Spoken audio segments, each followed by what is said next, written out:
예수 그리스도의 십자가 사건을 전후해서 제자들의 마음을 사로잡고 있는 것은 무엇일까요? 그것은 두려움이었습니다. 이상하죠? 예수님께서는 부활하셔서 모든 사망 권세를 깨뜨렸음에도 불구하고 제자들은 두려움에 사로잡혀 있었습니다. 예수님께서 부활하신 이후 베드로와 요한은 직접 무덤에 달려가서 예수님의 시신이 사라지고 없는 것을 확인했고, 또 막달라 마리아가 부활하신 예수를 만났다는 사실을 전하게 됐지만은 어찌한 노릇인지 제자들은 유대인들에 대한 두려움에서 벗어나지 못하고 문을 꼭꼭 걸어 잠그고 그 안에 웅크려 숨어 있었던 것입니다. 그렇다면 두려움에 빠진 이유는 무엇이었을까요? 물론 예수님을 십자가에 못 박은 유대인들의 그 악랄함을 지켜보았기 때문에 두려워할 수도 있었을 것입니다. 그렇지만 그것은 근본적인 이유가 아니었습니다. 제자들을 찾아본 두려움은 그러한 밖에 있었던 것이 아니고 어떤 다른 사건 때문이 아니고 바로 제자들 스스로 자기들의 가슴 속에 있었던 것입니다. 그것이 뭐냐? 그것은 바로 예수 그리스도의 부활을 알지 못했고 믿지 못했고 눈으로 확인하지 못했기 때문이라고 할 수 있습니다. 그러기에 예수님께 미친 화가 자기들에게도 미치지 않을까 하여 두려워 짓눌려 있었을 것입니다. 사람들은 너나없이 강한 척을 합니다. 태연한 척합니다. 괜찮은 척합니다. 하지만 마음을 열고 깊이 들여다보면 사실은 마음 깊은 곳에 너나할 것 없이 염려가 있고 불안함이 있고 초조함이 있고 얼마나 많은 두려움이 자라고 있는지 말할 수가 없습니다. 우리 자신들을 들여다봐도 쉽게 알 수 있습니다. 그래서 고린도후서 4장 7절은 인간이 이렇게 뭐라 알려주냐? 사람의 실상에 대해서 깨어지기 쉬운 질그릇으로 비유하고 있습니다. 우리가 얼마나 나약합니까? 베드로를 보다도 그렇습니다. 문지키던 여종의 말 한마디에 그가 쉽사리 무너지고 예수님을 부인하고 맙니다. 언제는 파도가 치는 바다 위로 뛰어들기도 하고 언제는 말고의 길을 잘랐던 베드로 아니었습니까? 그렇게 강한 모습이었던 베드로조차도 사실은 그 마음을 열고 들어가 봤더니 너무너무 연약한 거예요. 다른 사람이 말 한마디에 주눅이 들려가지고 꼼짝을 못하고 예수를 부인해야만 했었습니다. 어쩌면 이것이 오늘날 이 시대에 살아가는 우리의 모습은 아닌지 모르겠습니다. 한데요, 이처럼 믿음을 잃고 두려움에 사로잡힌 제자 공동체 한가운데로 부활하신 예수님께서 찾아오셨습니다.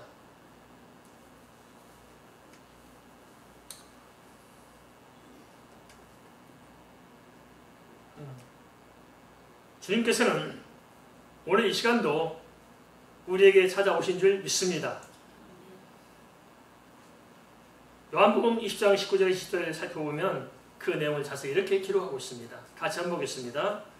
이날 곧 안식 후 첫날 저녁 때에 제자들이 유대인들을 두려워하여 모인 곳에 문을 닫았더니 예수께서 오사 가운데 서서 이르시되 너희에게 평안이 있을지어다.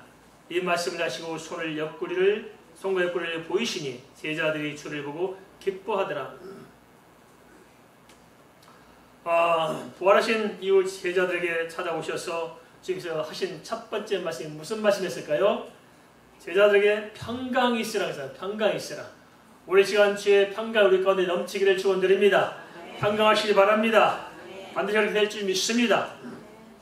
주님께서 이 말씀을 두 번이나 반복하셨습니다. 그러면 제자들은 어떻게 해서 두려움에서 빠져나와 평강할 수 있을까요? 우리는 어떻게 해야 평강을 회복할 수 있을까요?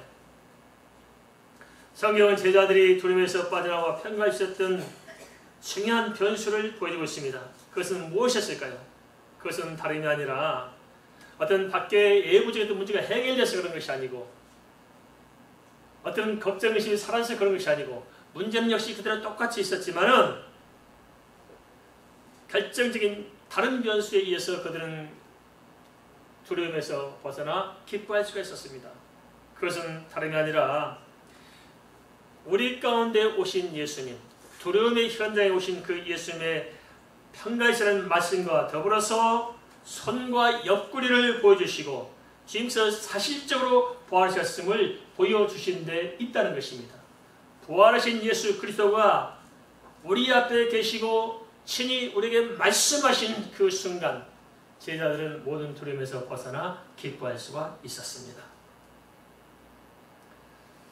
사망 권세를 깨뜨리신 주님, 그 살아신 주님은 지금도 우리와 함께 계시고 우리 가운데 계시는 것이고 우리를 떠나지 않을 것입니다. 그런데 우리는 여전히 두려움 가운데 살아가고 있습니다. 이유가 뭘까요? 주님께서는 제자를 통해서 위대한 비전을 가지고 계시고 제자를 통해서 아름다운 꿈과 계획을 가지고 계심에도 불구하고 제자는 그것과 아무 상관없이 그저 현실의 문제 때문에 짓눌려 있습니다. 그것도 별거 다닌 유대인들 몇 사람에 의해서 그들은 제자들이 숨어서 문을 걸어잠그고 웅크리고 있었던 것입니다. 무엇이 문제일까요? 그것은 어쩌면 제자들 속에 예수 그리스도에 대한 믿음이 사라지고 없는 텅 빈 마음 때문에 그런 것이 아니었을까요?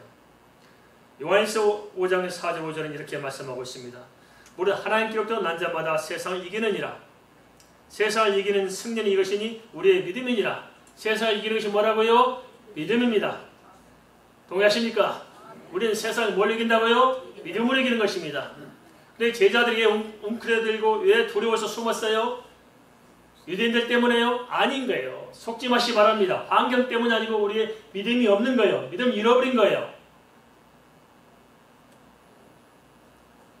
예수께서 하나님의 아들이심을 믿는 자가 아니면 세상을 이기는 자가 누구냐?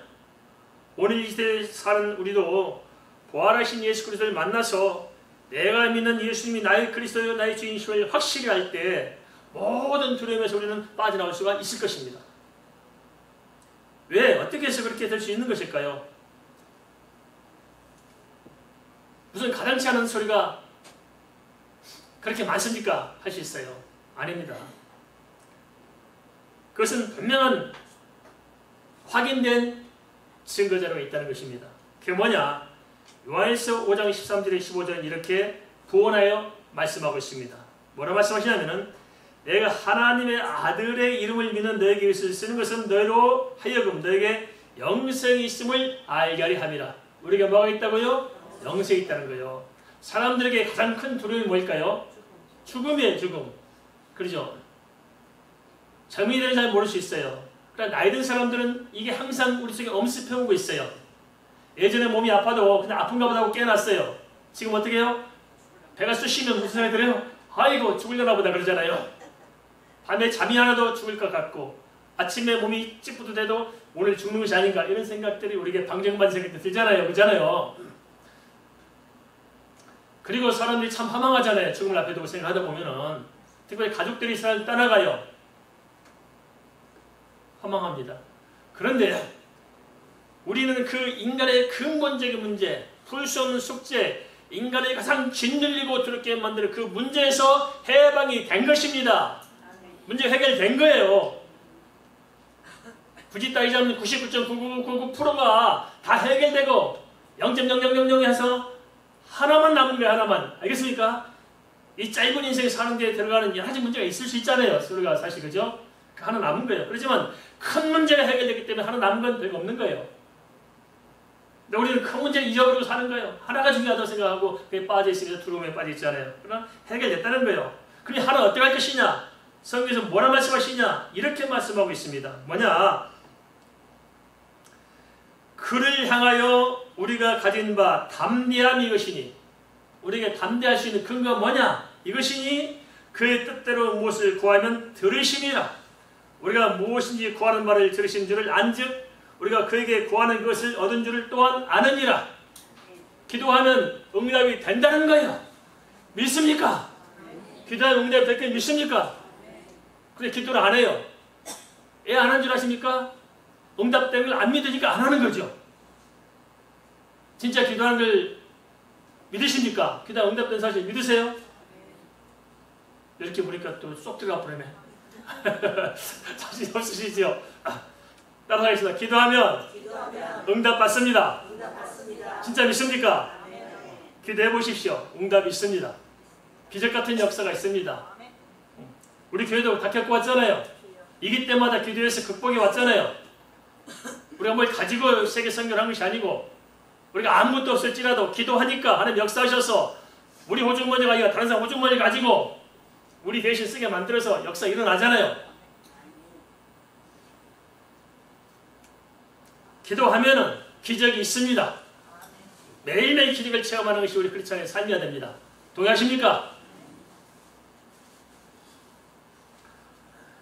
우리가 이 세상에 속해 살던 때와 달리 우리는 두려워할 필요가 없는 것입니다. 그 이유는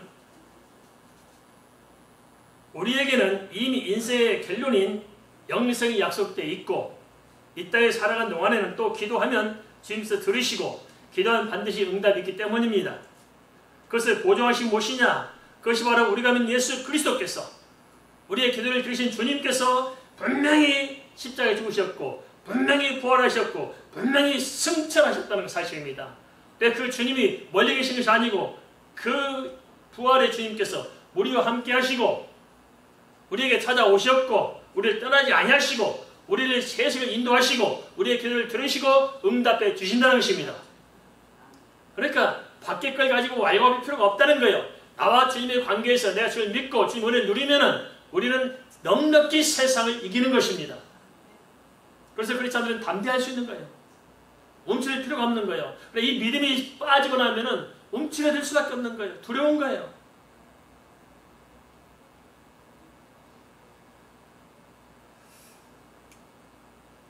주님께서는 부활하신 이후 40일 동안 이 땅에 머무셨는데요.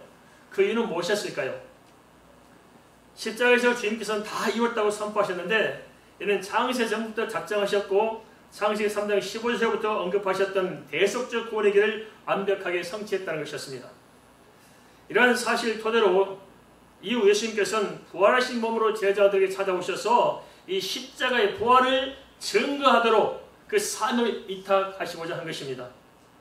요한복음 20장 21절 23절은 그것을 이렇게 구체적으로 기록하고 있습니다. 요한복음 20장 21절에서 23절 말씀을 같이 보겠습니다. 같이 봅니다. 예수께서 또 이르시되 너에게 평강이 있을지어다. 예수께서 나를 보내신 것 같이 나도 너희를 보내노라. 이 말씀을 하시고 그들을 향하여 숨을 내쉬며 이르시되 성령을 받으라. 너희가 누구의 죄든지 사하면 사해질 것이요 누구의 죄든지 그대로 두면 그대로 있으리라 하시니라. 예수님께서는 이 땅에서 하신 말씀과 이적을 통해서 친히 그리스도심을 나타내 보이시면서 천국 복음을 전파하셨습니다. 주님의 기적을 보십시오. 많은 기적이 그가 그리스도가 아니면 행할 수 없는 기적을 보이셨고 주의 말씀이 그분이 그리스도가 아니면 할 수 없는 말씀을 하셨어요. 이 두 가지가 서로 상충되면서 주님께서 분명히 그리스도심을 증거했습니다. 그리고 분명히 부활하신 모습을 보이셨고 그를 토대로 천국 복음이 증거되도록 하셨습니다. 그리고 또 하나 주님께서 하신 일이 중요한 일이 있었습니다. 그게 뭐냐? 그것은 뭐냐면 초창기 때부터 주님께서 제자들을 양육하신 것입니다. 뽑아서 따로 제자들을 양육하셨잖아요. 왜 제자를 양육하셨을까요? 그것은 그냥 주님께서 십자가에 죽으시고 떠나시면 그 복음을 누가 전해야 할까요? 그래서 제자들을 양육해서 제자들에게 그 사실을 목격하게 하시고 그 제자들에게 복음을 전하도록 미리 준비까지 하셨다는 것입니다. 따라서 부활에 참여한 성도들은 부활의 언약을 붙들고 동시에 그 부활을 증언하는 사명을 또한 부여받은 것입니다. 우리가 이 점을 좀 분명히 해야 됩니다. 우리가 예수 그리스도 부활을 이렇게 은택을 받았잖아요. 그럼 우리가 정말 우리 생애를 좀 더 주의 복음을 전하는 데서 쏟아야 되는데 그리 못하고 있어요. 제자 역시 마찬가지였습니다. 제자들 역시 마찬가지로 사명 감당은 고사하고 사람이 두렵고 세상이 두려워서 그것을 가누지 못하고 움츠려 숨어서 정말 안타까운 모습을 보였습니다. 우리가 좀 한번 좀 냉정히 생각해 봅시다. 사람이 한번 죽는 것은 다 정해진 것입니다. 그죠? 누구도 부인할 수 없어요. 그럼 죽는다가 끝이냐? 그게 아니라는 거예요. 죽으면 끝이 아니라는 겁니다. 한 번 죽는다가 끝이 아니고 반드시 심판의 부활이 있고 생명의 부활이 있다는 것입니다. 그것을 알고 믿는다면 우리가 진리의 껍질을 깨고 나와서 생명의 부활을 증거하는 삶을 사는 것이 마땅하지 않을까요? 그걸 안다면, 확실히 믿는다면. 그래서 내 앞에 영생이 주어져 있고 내 생명의 부활이 약속되어 있고 명확히 내게 다가올 미래라면 우리가 오늘날 현실의 문제 가지고 알고볼 것이 아니고 그게 지낼 것이 아니고 당당하게 그 복음의 삶을 감당하는 것이 성도로서 살아야 할 삶이 아니겠냐는 것입니다. 한데 문제는 이 일이 사람의 능력만으로 뜻대로 되지 않는다는 것입니다. 특별히 생명을 구원한 죄일은 영적인 치열한 전투라서 사실 내 영혼 하나 붙드는데도 만만치 않을 것입니다. 그러잖아요. 자기 믿음만 똑바로 지켜도 참 이게 좋을 텐데 자기 믿음 하나 지켜내지 못해 사람들이. 만만하지 않습니다. 그렇다면 어찌해야 하는 것일까요? 사도행전 1장 8절 말씀, 우리가 잘 아는 말씀에서 이렇게 해답을 주고 있습니다. 오직 성령이 너에게 임하시면 너희가 권능을 받고 예루살렘과 온 유대와 사마리아와 땅까지 이르러 내 증인이 되리라. 해답은 바로 성령이 강하게 역사해야만 되는 것입니다. 여기서 성령은 성령의 충만함을 가리킵니다.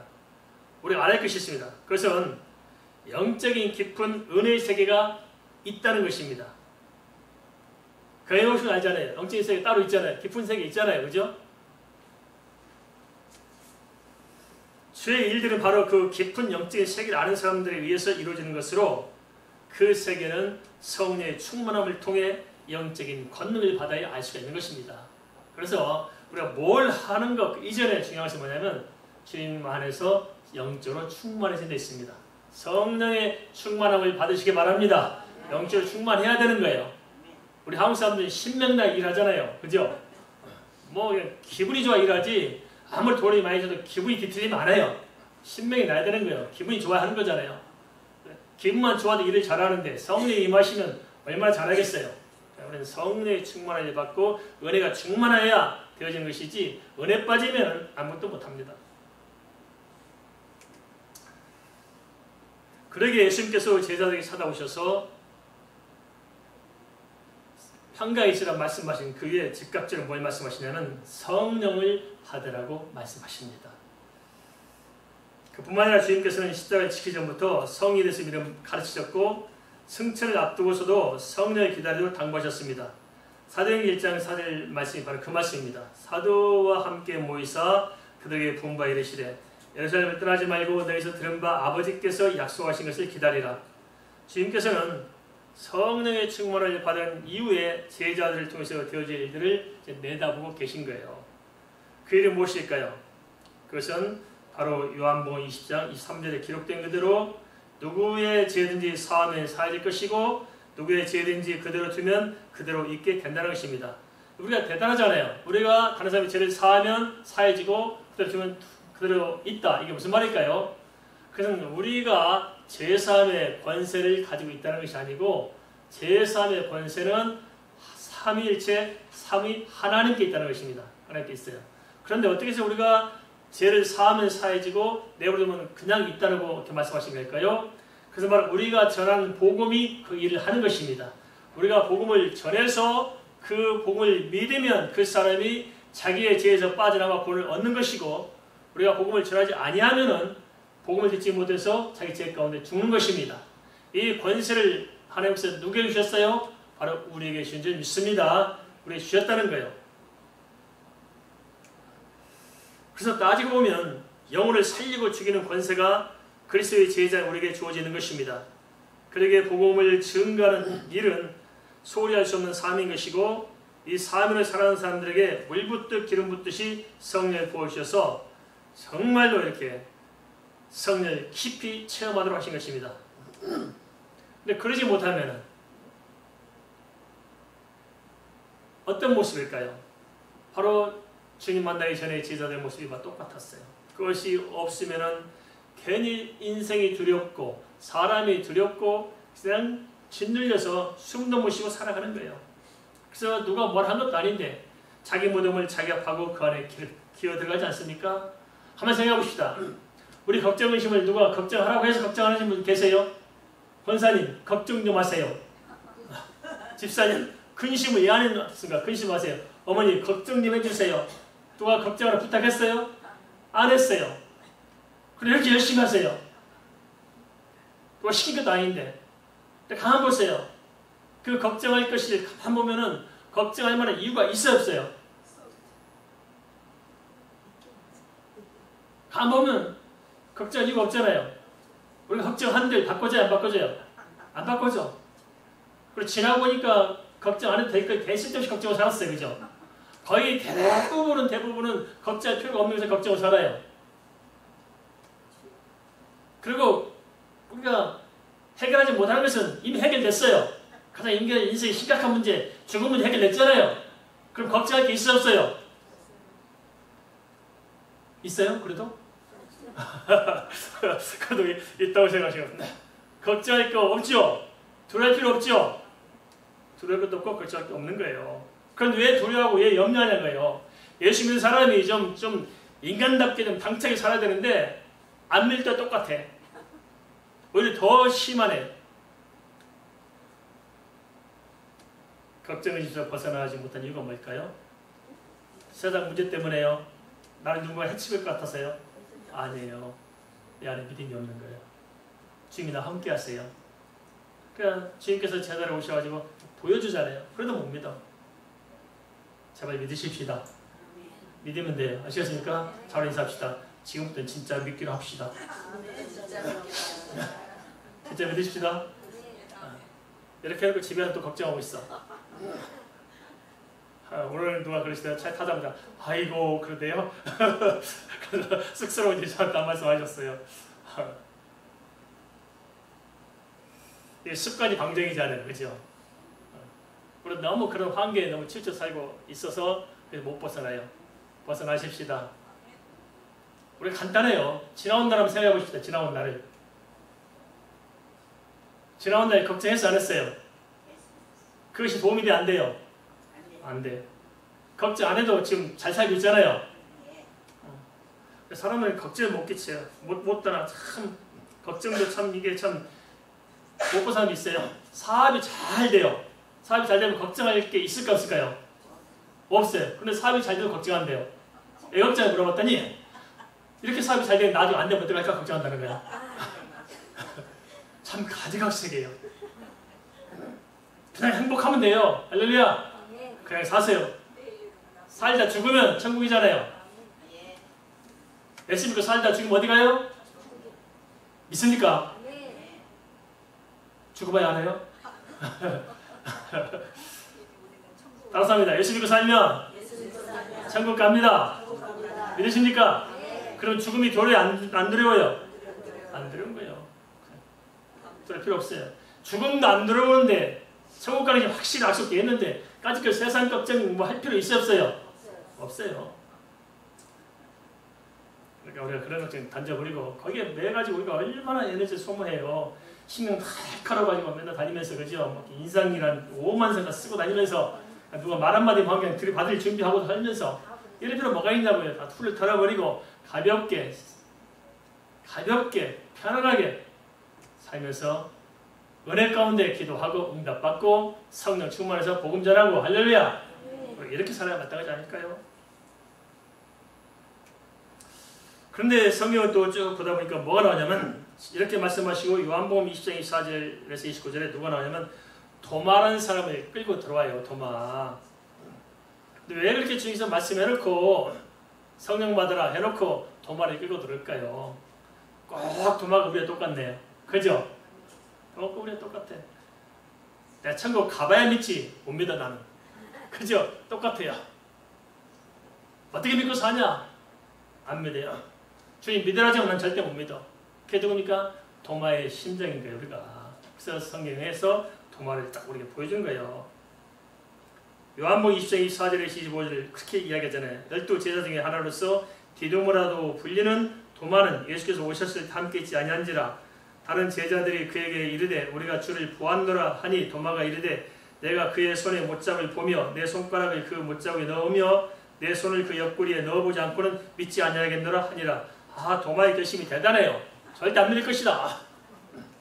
아주 보통 결의가 대단한 게 아니에요. 안 믿을 거다. 어떻게 믿냐? 도마가 그 사이에 예수님을 보았어요? 안 봤어요? 보았죠. 예수님을 겪어봐서 안 겪어봤어요? 겪어봤죠. 도마가 오병의 기적을 알았어요? 몰랐어요? 알았죠. 예수 말씀도 십자가에 돌아가신 걸 알았을까 몰랐을까요? 알았어요. 바다에 걸어오신 주님을 봤어요? 안 봤어요? 봤어요. 그래도 또 엉뚱한 소리예요. 꼭 우리 모습이야. 언제는 은혜받다가 할렐루야 하고 난리치다가 언제는 또 믿음 따라가지고 교회 안 나오는데 또 목사가 제일 겁나는 소리 뭔지 아십니까? 교회 안 나온다는 말 제일 겁나. 그러면 그 사람도 어떻게 해 또? 누가 책임져요? 교회 안 나와서 손 들어보세요. 다음 주에. 사람이 이렇게 믿음 없어요. 오두방정 따라 그래가지고 우리가 그지? 속에서 좀 진득하면 된답니까? 진득하는 믿음으로 진득해야 되는데 진득하지 못해. 진득해 은혜를 받는데 접시에 물을 채우려면 엎어뿌리고 채우려면 엎어뿌리고 나무 심어서 뿌리 내릴 만하면 또 뽑아뿌리고 이거 되겠어요? 그러니까 은혜도 못 받고 믿음도 안 자라고 뭐 되는 게 없는 거예요. 되는 게 없는 거예요. 이게.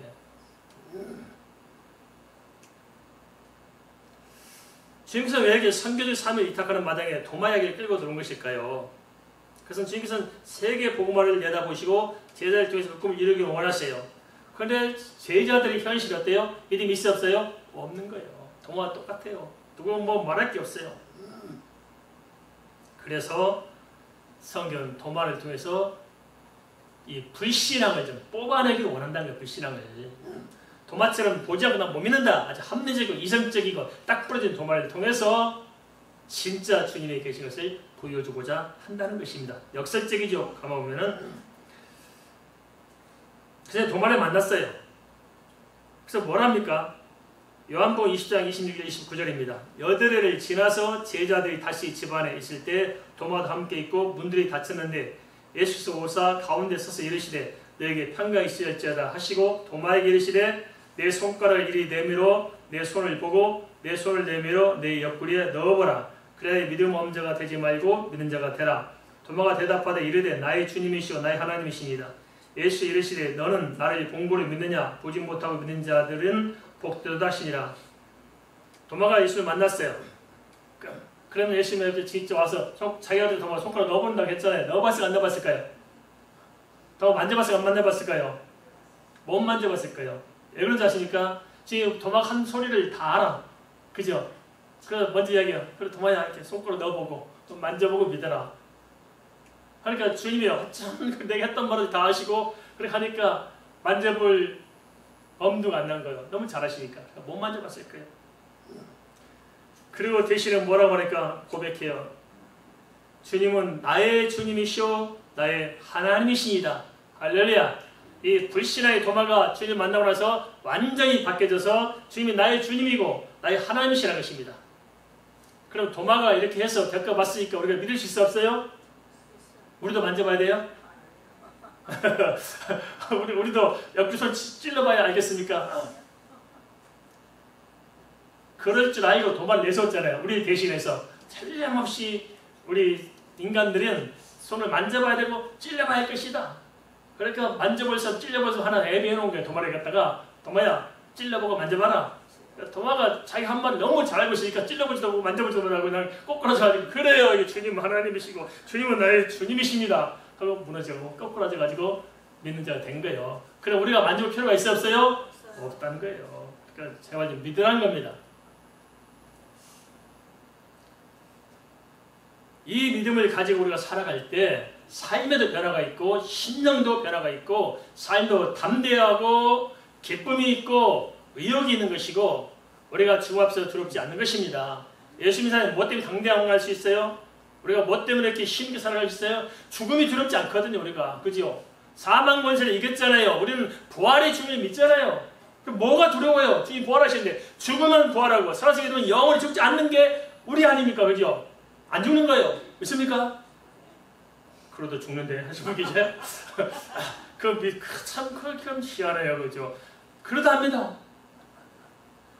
우리 안 죽습니다. 믿습니까? 죽을 때 옷만 갈아입는 거 옷만. 알았습니까? 믿습니까?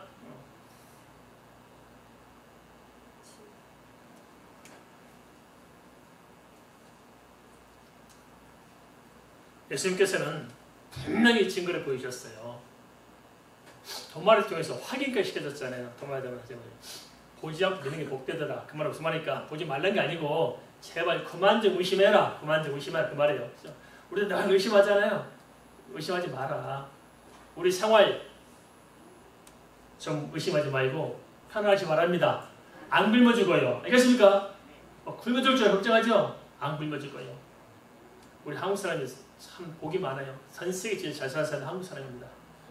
미국 교민들도 부러워요. 거꾸로. 한국에서 사는 게 부러워요. 미국 사는 사람들, 우리 옛날에 미국으로 이민 가고 좋아했잖아요. 아니에요. 거꾸로 부러워요. 한국 사람들. 너무 부러워요. 미국은 밥 한 끼 먹으려면 차 타고 20분, 30분 가야 밥 한 끼 먹고 와요. 우리는 아파트 문 말려면 쭉 다 있어. 그죠? 뭐 슈퍼마켓 있고 식당 있고 뭐 약국 있고 병원 있고 딱 붙어 있어. 미국 노인 양반들 운전 못하면 죽어요. 차 몰고 병원 가야 돼. 누가 운전해줘? 못 가. 그리고 병원비가 얼마나 비싸요. 우리는 그냥 공짜로 되니까 이 약국, 지 약국 다 갖다 놓고 약을 쌓아놓고 살아. 약을 쇼핑한다며. 와, 하루에 병원 30분 간 사람 있다며. 뭔지 모르지만 그런지 아닌지 모르지만 너 그러네. 그런 사람 때문에 먹다가 떨고 그래도 돈 한 푼 안 들어가. 먹을 것 없으면 나가서 싸겠다 주고 뭐 안 주는 게 없네. 다 주네. 그죠? 돈도 주고. 전 세계에서 새끼 밥 제대로 먹는 나라들 많지 않아요. 이 정도 되면 우리가 좀 근심걱 좀 말고 좀 기뻐하고 감사하고 좀 하면 안 돼요? 뭐 때문에 걱정해? 새끼 먹고 사는데.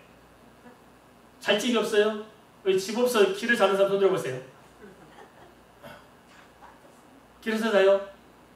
없어요. 대한민국은 제가 물어봐서 노숙자들 물어봤거든요. 노숙자 사역을 한 적이 있었어요. 그래서 물어봐서 예 도대체 당신들이 길까지 자냐? 근데 정부에서 저번이 영등포 가면 그냥 큰 아주 대형 기숙사를 다 지어놨어요. 탕탕 빈데 가봤어요. 물어봤어요. 이렇게 자기가 나오는데 왜 안 들어오니까 물어봤더니 안 오려고 한다는 거예요. 안 오려고 한다는 거예요. 길거리가 좋아서. 또 간섭한 새 없이 좋다는 거예요.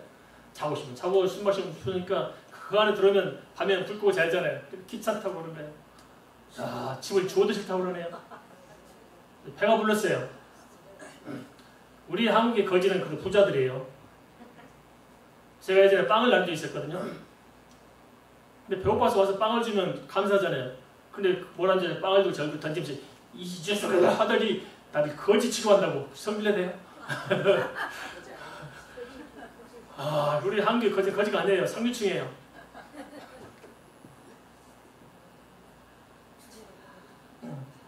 공중의 새도 들의 백합화도 주께서 먹이시고 이끄십니다. 믿습니까?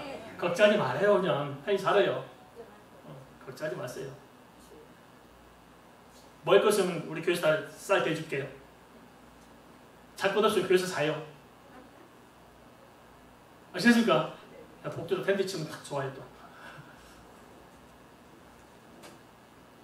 만일 예수님에 대한 모든 성의 길을 거짓이라면 예수 그리스도의 제자들은 굳이 예수님께서 그리스도라는 사실을 증거하다가 숨길 이유가 없었을 거예요. 그죠?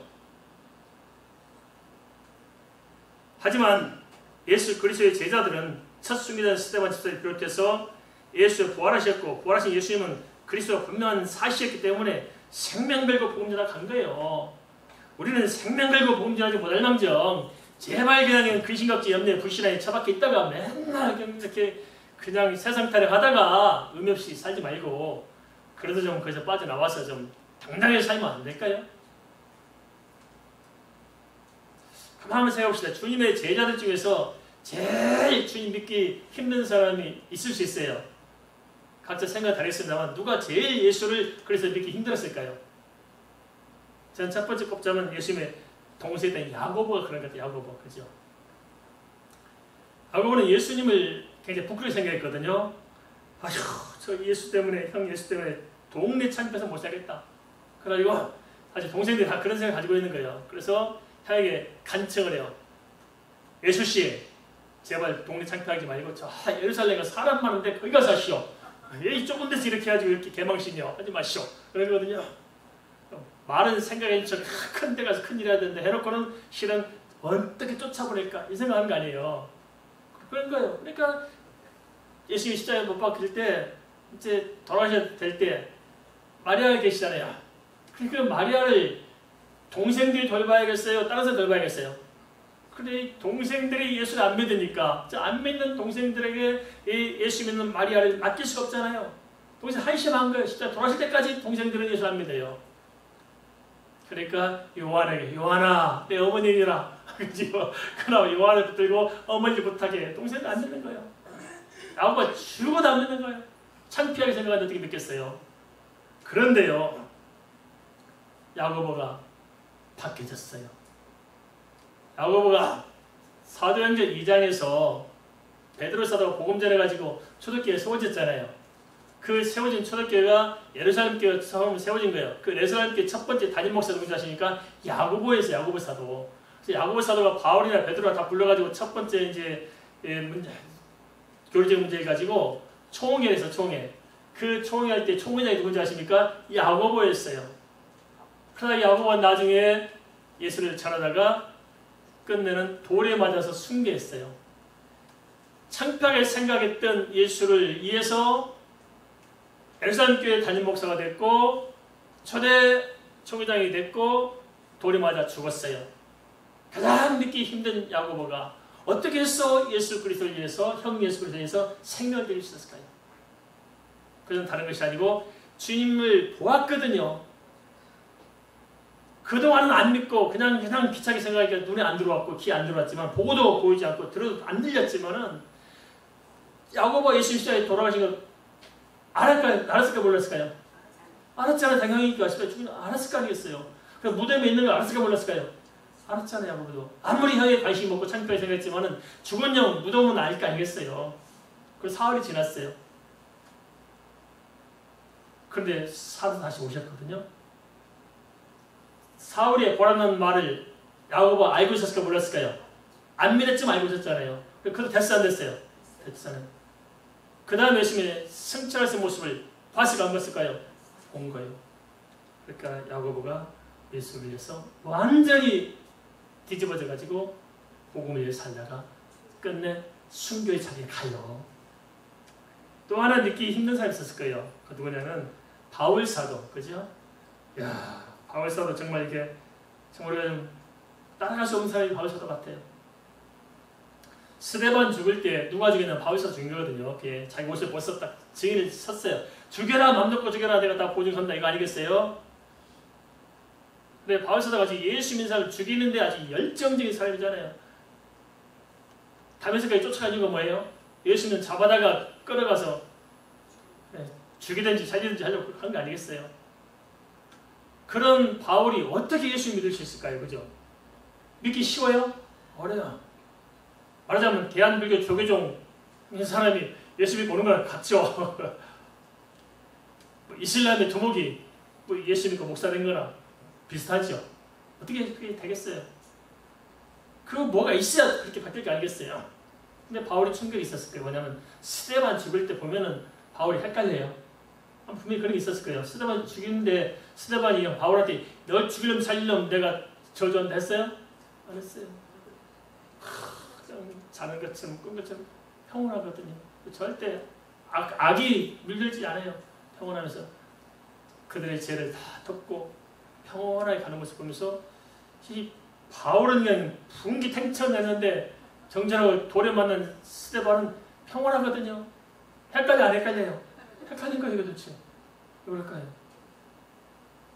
그러다 다메섹에서 주님을 딱 만나요. 그렇게 하면 바울이 안 변했을 거예요. 그런데 어떻게 변화됩니까? 진짜 바울이 알았거든요. 주님께서 부활하신 것을 바울도 알았잖아요. 객관적인 사실이니까. 그리고 승천한 모습을 알았어요? 몰랐어요? 알았잖아요. 다윗을 만났을 뿐만 아니고 자기 영혼이 뽑아져서 산천을 2번이나 갔다 왔잖아요. 안 거예요. 그러니까 바울이 완전히 뒤집어진 거예요. 완전히 뒤집어진 거예요. 이야, 그렇구나.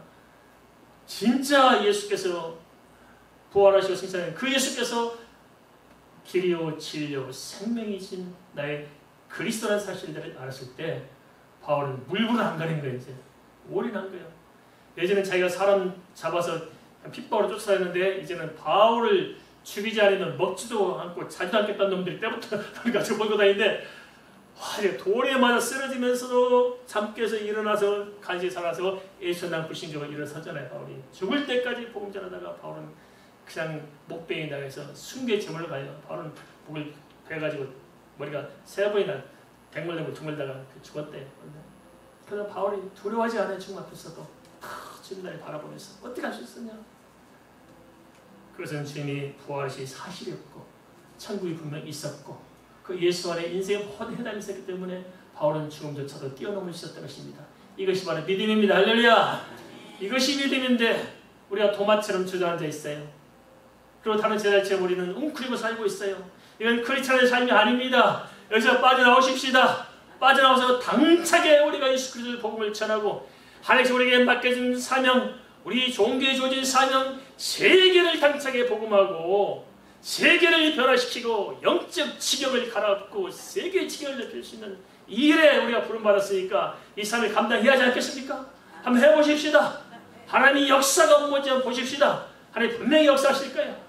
두려워하지 마십시다. 움츠리지 마십시다. 바울이 이랬던 건가요? 베드로가 이랬던 건가요? 야고보가 이랬던 건가요? 아니요. 우린 다 부서지기 쉬운, 깨어지기 쉬운 질그릇에 불과해요.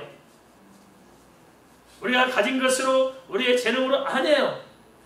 하나님은 우리의 믿음을 사용하십니다. 할렐루야. 믿는 자를 통해서 모든 필요를 채우시고 믿음을 통해서 하나님의 살아계심을 역사에서 친히 주께서 지혜를 이루실 줄을 믿습니다. 우리가 헛되이 세월을 보내지 마십시다. 우리도 걱정하지 마십시다. 근심 걱정 다 던져버리고 내 인생 주께 맡기십시다. 주께서 책임질 줄 믿습니다. 그래서 주님은 내 인생을 책임져 주시고 우리는 주의 복음을 전하고 이게 예수 믿는 자의 삶인 줄 믿습니다.